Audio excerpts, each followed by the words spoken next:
where information is power. DC 295 southbound. Pretty heavy Benning Road down to Pennsylvania Avenue. Northbound on 295. You'll find it heavy and slow from Pennsylvania Avenue up to East Capitol Street. New York Avenue inbound at Florida Avenue Northeast. Construction has both sides of the road blocked off. You have to stay in the middle of the road to get by the long-term construction on New York Avenue at Florida Avenue.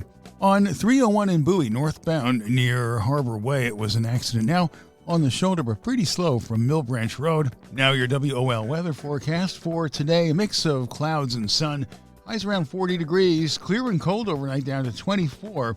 Tomorrow sunny and a high only near 41 degrees. Right now in Washington, D.C., it's mostly cloudy and 40 degrees. Steve Hirschhorn, for News Talk 1450 AM WOL, where information is power.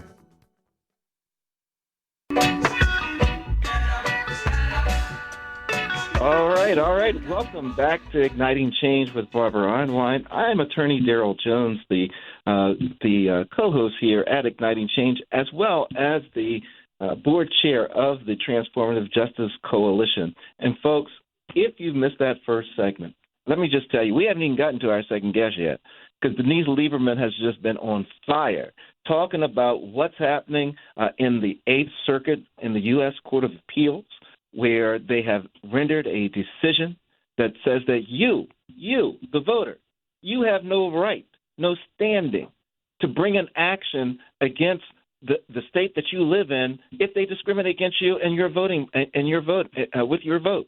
You don't have a right to do it. That's what they're saying. So we're on fire talking about this, and let me tell you, Denise Lieberman has been all over it. But I tell you, the Eighth Circuit, it encompasses in the state, in the case that we're talking about, is the Arkansas State Conference of the NAACP versus the Arkansas Board of Apportionment that makes the lines and stuff to determine where people vote and who's in the districts. But we're also really pleased to have with us Joshua Ng Price. And Joshua Price is the former Pulaski County Election Commissioner in Arkansas. He's also a leader and the founder of the Asian American Pacific Islander coalition that he's put together there in the state of Arkansas. He's been all over voting rights in the state of Arkansas and very involved and actually ran for office in the state of Arkansas for a statewide position. So, Joshua, welcome back to Igniting Change. And, we're going to throw you right into the heater here, man. What is going on in Arkansas with regard to these lines, and what is it about this court that doesn't get it, that people that are voters need to be able to represent themselves and be able to file an action when they think they've been wrong?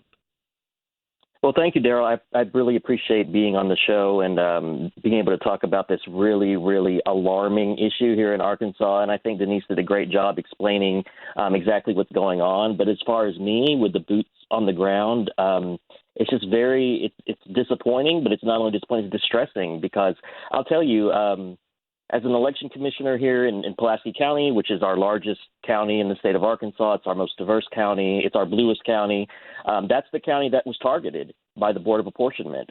It was all in one congressional district, Congressional District 2, and that district has since been split.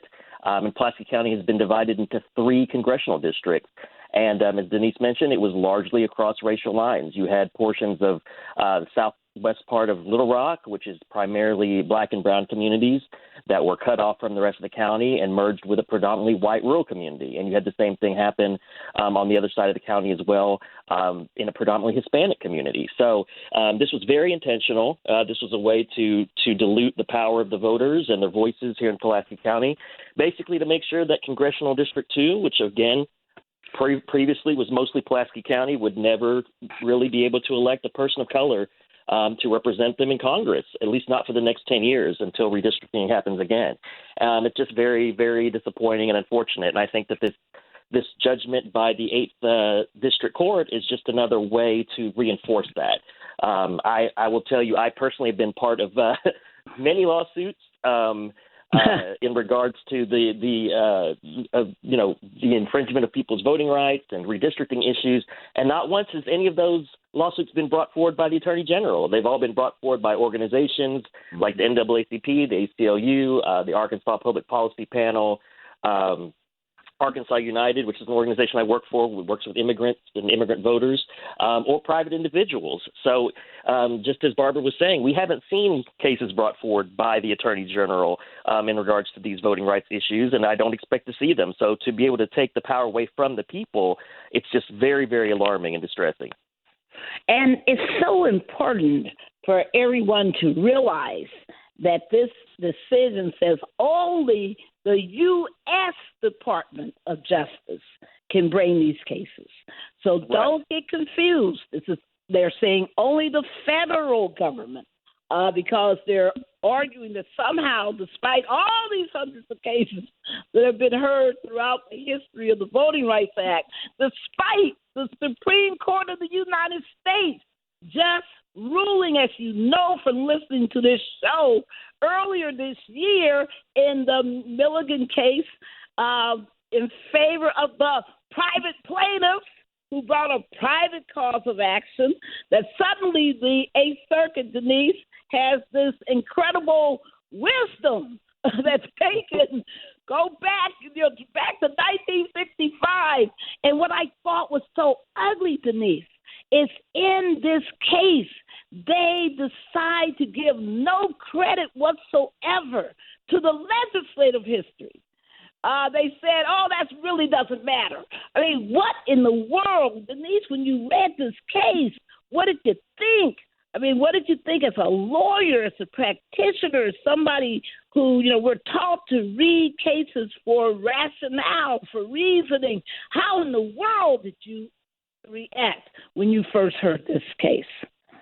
Honestly, I was just gobsmacked. I was in the middle of a trial actually challenging a racially discriminatory voting law in Missouri, and in the middle of trial, I got the notice that this decision had come down, and I was just absolutely blown away. Of course, it flies in the face of the entire history of the Voting Rights Act. Again, the whole point was that the government wasn't doing the work it needed to do to enforce the 15th Amendment. That is exactly why Section 2 of the Voting Rights Act mirrors the 15th Amendment. It has the exact same language. That's the whole point, is to give it force of law, give people the ability to bring those cases.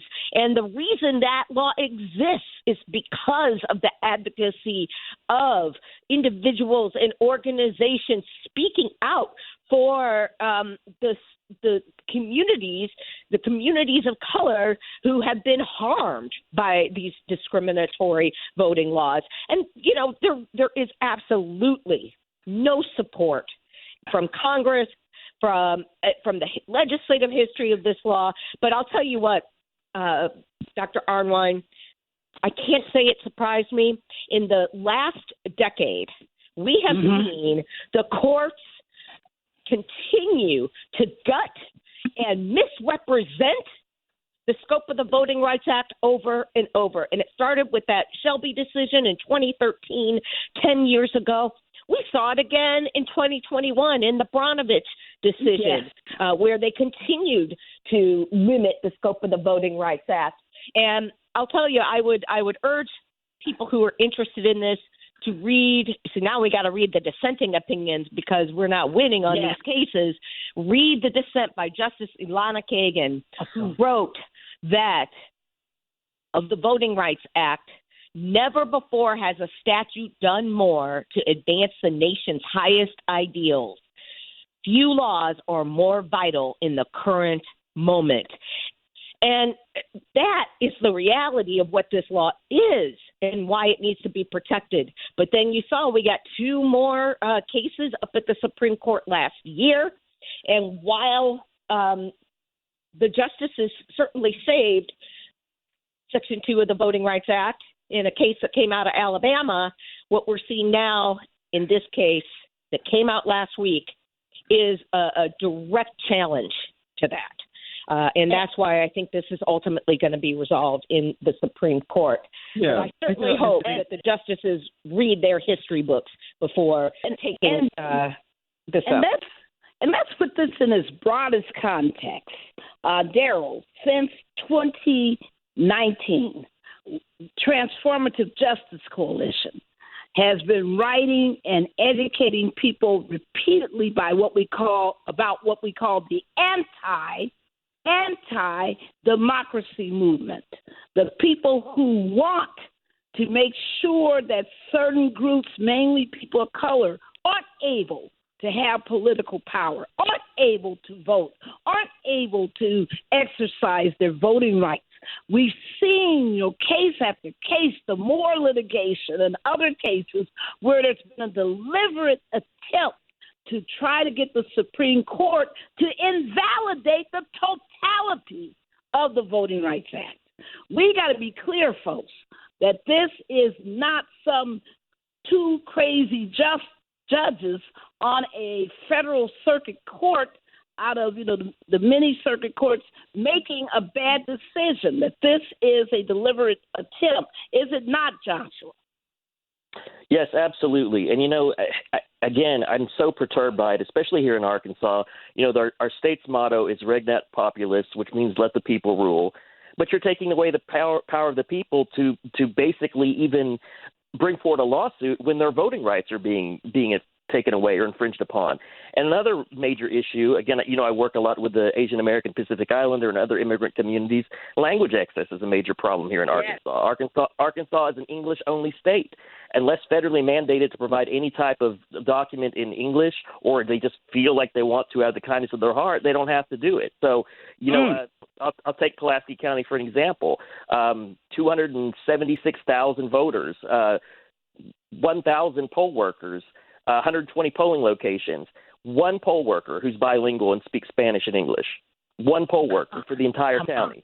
So how are you going to serve an entire county with one poll worker who's bilingual? And then now when you do have folks who, English is not their first language or maybe they need a little extra assistance with their native tongue, they don't have any type of help. And now they have no recourse on top of that. And I've seen it. I've seen voters turned away because they didn't speak English. I've seen voters asked to provide additional information illegally.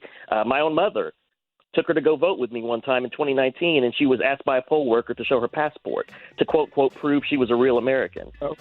So and when we come back, we're going to pick back up on this because, folks, Arkansas has its foot on the neck of democracy, and we've got to get it off. Don't touch that dial, folks. We'll be right back with more Igniting Change.